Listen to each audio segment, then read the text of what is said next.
Honourable colleagues, I arrived in Canada in 1979 to attend an international school named after Lester Pearson. One of my roommates was Karim from Egypt. He taught me the only Arabic words I know, Ya Habibi, which means my love. He used it as an affectionate term for his roomies and his girlfriends. I also met Anis and Nasser, two of the first Palestinian Arab refugees who received scholarships to study in Canada. Their families had been displaced by the Nakba, or the catastrophe of 1948. I vividly remember having passionate discussions with them and with fellow students from Israel on the question of Palestinian statehood. It seemed to me at the time that the establishment of a Palestinian state was both just and inevitable, and very likely something I would see in my lifetime.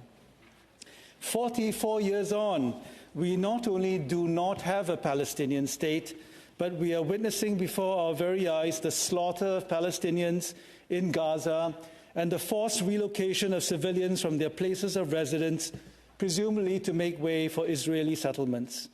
In effect, a continuation of Nakba. You may already know the official figures, more than 43,000 killed, including upwards of 17,000 children.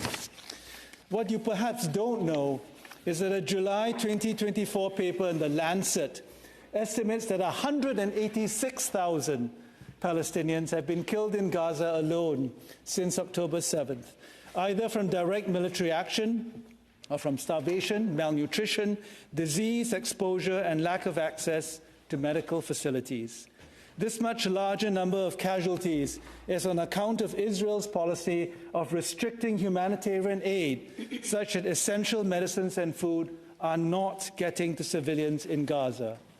For the record, the government of Canada's position, as articulated by its representative in the Senate and cheered on by the Conservatives, is that civilian casualties in war are unfortunate, humanitarian aid to Gaza is not being impeded, and it is all the fault of Hamas anyway. The government launched in December 2023 a temporary residence visa program for Gazans with Canadian family ties. But it is unclear whether the program has facilitated the exit of any Palestinians from Gaza. The Canadian government has the capacity and ability to expedite approvals for the immediate exits of Palestinians from Gaza, as they did rightly with Ukrainians fleeing the Russian invasion. But the government instead is choosing to abandon Palestinians in Gaza, including Canadians who have Palestinian families. Here is what over 40 civil society groups have said about the program. Quote, anti-Arab and specifically anti-Palestinian racism saturates every aspect of the Special Measures Program, unquote. The world is looking with horror at the situation in Gaza, and we have had multiple UN General Assembly resolutions in support of Palestine.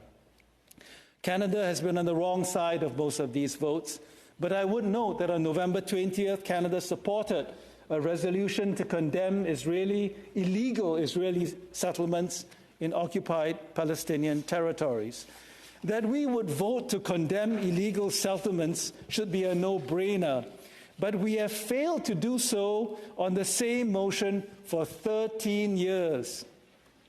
For all our rhetorical commitment to a two-state solution, our actions suggest that we are offering just lip service and often working at cross purposes. Last month, the Canadian government refused to meet Francesca Albanese, the UN Special Rapporteur on the situation of human rights in Palestine, when she was in Ottawa. The official excuse is that she is anti-Semitic, a claim that has been rejected by many Jewish leaders and anti-Semitism experts.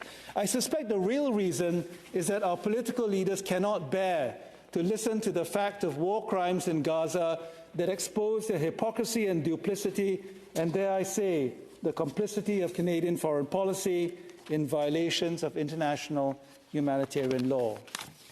It is not just that Arabs in Palestine and Lebanon are suffering at the hands of the Israelis. Arab Canadians, especially Palestinian Canadians, are also being shunned in silence for expressing their views on Israel's occupation of Palestinian territory. And the weapon of choice, increasingly, is the charge of anti-Semitism. I do not dispute that there has been a rise in anti-Semitism acts across Canada, and I reject all forms of hatred towards Jews as individuals, groups, or as a collective. But it is not anti-Semitic to argue that Germans and Italians should be at the forefront of the opposition to the assault on Gaza, or that our collective obliviousness to what led 100 years ago to the Third Reich's genocide of people not in conformity with a pure race is leading to the commission of yet another genocide. I am paraphrasing Special Rapporteur Albanese's remarks, but these are the ideas that our government has labeled as anti-Semitic and used as a reason for not meeting with her when she was in Ottawa. The so-called working definition of anti-Semitism that has been endorsed by the government means that Palestinians, indeed all Canadians, including Jewish Canadians, who make deep criticisms of Zionism and Israel can be accused of anti-Semitism. For example, calling for boycotts, divestment, and sanctions directed at Israel or at supporters of Israel's assault on Gaza and the West Bank could be labeled anti-Semitic. This weaponization of language represents an assault on free speech, legitimate political debate, and political activism. It suppresses the views and rights of a minority, especially Palestinian Arabs, who have a particular stake in that debate. It is, colleagues, the antithesis of celebrating Arab heritage. Take the recent uproar over the singing of an Arabic song during a Remembrance Day ceremony at an Ontario high school.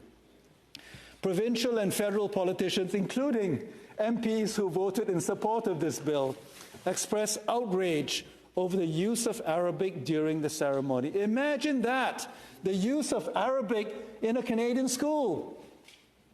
Well, honourable colleagues, if we truly respect and celebrate Arab heritage, we can surely welcome an Arabic song at a ceremony to remember Canadian veterans whose ranks, of course, include Arab Canadians. After all, we have welcomed expressions of Ukrainian culture at recent Remembrance Day ceremonies. And in my hometown of Vancouver, there's always a special Remembrance Day ceremony in Chinatown for Chinese Canadian veterans. For the record, the song Hazar Salam is a lament for peace. If there was any potential harm to students from this incident, it is in the graffiti that appeared outside the school, labeling it as, quote, Hamas High, unquote. Where is the outrage against the threat to Canadian students of Palestinian and Arab ancestry? And here we are, colleagues, on the cusp of passing a bill to mark April as the month to celebrate Arab Heritage Month, seemingly oblivious to the fact that the single biggest threat to Arab heritage is the callousness with which we regard Arab lives in the Israeli war on Palestine and Lebanon, as well as the suppression of Palestinian views on Gaza right here in Canada. Are we seriously thinking of passing a bill to celebrate Arab heritage without any reflection of how Canadian policy is aiding and abetting the slaughter of Arabs in the Middle East? Doing so would make April, in the words of T.S. Eliot, the cruelest month. In the aftermath of World War I, Eliot cast April not in its usual role as a harbinger of better times, but as a moment of bitterness and painful memories. The title of his poem is The Wasteland, which pretty much sums up the way Israel has rendered Gaza since its response to the reprehensible Hamas attack of October 7th. To be clear, I take no issue with the examples of Arab-Canadian accomplishment in Canada that have been highlighted by colleagues in this chamber and in the other place. There is much to celebrate about the Arab presence in Canada, which dates to the late 19th century. The first Lebanese migrants to British Columbia, brothers Abraham and Faris Ray, arrived in 1888. They worked as itinerant peddlers in Victoria. Many early Lebanese immigrants also worked in Vancouver Island's forestry industry. In 2023, the Lebanon Emigrant Plaza was inaugurated at Centennial Park on the southern shore of Victoria Harbour.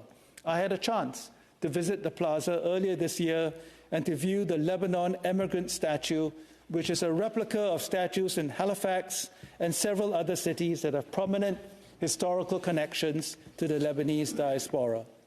We should indeed celebrate Arab Canadian heritage and the contributions of Arab Canadians to this country in April and every other month.